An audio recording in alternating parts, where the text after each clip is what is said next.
Hi, എല്ലാവർക്കും ജോക്കിച്ചൻ ഡയറീസിലേക്ക് സ്വാഗതം. ഇന്ന് നമ്മൾ തയ്യാറാക്കാൻ പോകുന്നത് ദോശയ്ക്കും ഇഡ്ഡലിക്കൊക്കെ കഴിക്കാൻ പറ്റിയ നല്ല അടിപൊളി ഒരു ചട്നി ആയിട്ടാണ്. അപ്പോൾ നിങ്ങൾ എന്തായാലും തയ്യാറാക്കി നോക്കണം. വീഡിയോ ഇഷ്ടപ്പെട്ടാൽ ലൈക്ക് ചെയ്യാനും ഷെയർ ചെയ്യാനും ഒന്നും മറക്കരുത്. അപ്പോൾ നമുക്കിതെങ്ങനെയാണ് തയ്യാറാക്കുന്നതെന്ന് നോക്കാം. അപ്പോൾ ആദ്യം തന്നെ ഞാനൊരു പാൻ വെച്ചിട്ടുണ്ട്. അപ്പോൾ ഇനി നമ്മുടെ ഗ്യാസ് ഓണാക്കാം. അതിന് ശേഷം ഞാനിവിടെ ഒരു 6 വറ്റൽമുളകാണ് ചേർത്ത് കൊടുക്കുന്നത്. അതിലേക്ക് ഞാനൊരു 1/2 ടീസ്പൂൺ ഉഴുന്നുപരിപ്പും കൂടെ ചേർത്ത് കൊടുക്കുന്നുണ്ട്. ഇനി നമുക്കിത് നന്നായിട്ടൊന്ന് റോസ്റ്റ് ചെയ്തെടുക്കണം. അപ്പോൾ ഉഴുന്നുപരിപ്പിൻ്റെയൊക്കെ കളറൊക്കെ മാറി തുടങ്ങിയിട്ടുണ്ട്. മുളക് നന്നായിട്ട് റോസ്റ്റ് ആയിട്ടുണ്ട്. ഇനി നമുക്കതൊന്ന് മാറ്റി വെക്കാം. ഇനി ആ സെയിം പാനിൽ തന്നെ ഞാൻ കുറച്ച് വെളിച്ചെണ്ണ ഒഴിച്ച് കൊടുക്കുകയാണ്. പിന്നെ ഇതിലേക്ക് ഞാനൊരു തക്കാളിയാണ് ചേർക്കുന്നത്. അപ്പോൾ തക്കാളി മുഴുവനോട് കൂടിയാണ് ചേർക്കുന്നത്, മുറിച്ചിട്ടിട്ടൊന്നുമല്ല. അപ്പോൾ ഇതുപോലെ ചേർത്ത് കൊടുത്താൽ മതിയാകും. പിന്നെ അതിലെ ആ നടുവിത്തെ ഭാഗം ഒന്ന് ഞാൻ കളഞ്ഞിട്ടുണ്ട്. ഇനി ഈ തക്കാളിയുടെ എല്ലാ ഭാഗവും ഒന്ന് മൂപ്പിച്ചെടുക്കണം. അപ്പോൾ തിരിച്ചു മറിച്ചു വിട്ടിട്ട് അതുപോലെ തന്നെ ഈ സൈഡ് ഭാഗവും ഒന്ന് ചെരിച്ച് വെച്ചിട്ട് ഒന്ന് മൂപ്പിച്ചെടുക്കുക.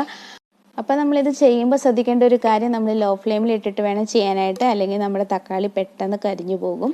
ദോശയ്ക്ക് ഇഡ്ഡലിക്കൊക്കെ കഴിക്കാൻ പറ്റിയ നല്ല ടേസ്റ്റുള്ള ചട്നിയാണ്. അപ്പോൾ എല്ലാവരും ഒന്ന് തയ്യാറാക്കി നോക്കണം. അപ്പോൾ നമ്മുടെ തക്കാളി ഒരു 1/4 ഭാഗം എല്ലാം മൂപ്പായി കഴിയുമ്പോഴത്തേക്കും ഞാനിതിലേക്ക് ഒരു 3 ഉള്ളിയാണ് ചേർത്ത് കൊടുക്കുന്നത്. അതുപോലെ തന്നെ ഒരു അരമുറി തേങ്ങയാണ് ഇതുപോലെ ഒന്ന് മുറിച്ചെടുത്തത് ചേർത്ത് കൊടുക്കുന്നത്. അപ്പോൾ നമ്മൾ തേങ്ങയൊന്ന് നന്നായിട്ട് ഫ്രൈ ആവേണ്ട ആവശ്യമൊന്നുമില്ല. ഇതിൻ്റെ ഒരു ആ പച്ച ചുവ മാറുന്നിടം വരെയൊന്നും മതിയാകും.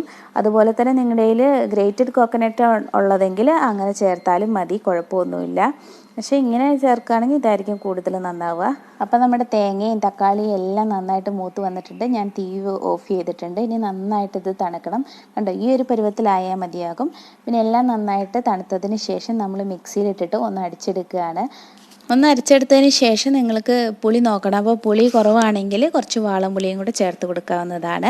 അപ്പോൾ നമ്മളിതിൽ ഉപ്പൊന്നും ഇട്ടിട്ടുണ്ടായിരുന്നില്ല. അപ്പോൾ ആവശ്യത്തിന് ഉപ്പ് ചേർത്ത് കൊടുക്കുക. പിന്നെ അതിലേക്ക് കുറച്ച് വെള്ളം കൂടെ ഒഴിച്ചു കൊടുത്തതിന് ശേഷം ഇത് നന്നായിട്ട് അടിച്ചിട്ട് വരാം.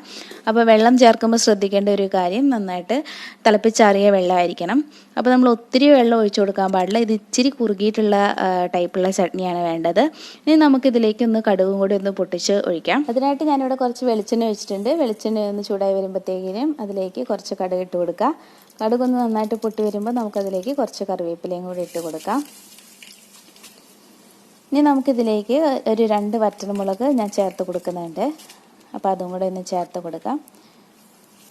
ഇനി ഇതിലേക്ക് ഒരു 2 ഉള്ളി നന്നായിട്ട് അരിഞ്ഞിട്ടാണ് ചേർത്ത് കൊടുക്കുന്നത്. അപ്പോൾ നമ്മളിതിന് കടുക് പൊട്ടിക്കണമെന്ന് നിർബന്ധമില്ല. ഞാൻ നോർമലി ഉണ്ടാക്കുമ്പോൾ കടുക് പൊട്ടിക്കാറില്ല. പിന്നെ ഇത് വീഡിയോ ആയതുകൊണ്ട് കാണാനൊരു ഭംഗിക്ക് വേണ്ടിയിട്ട് ചെയ്യുന്നതാണ്.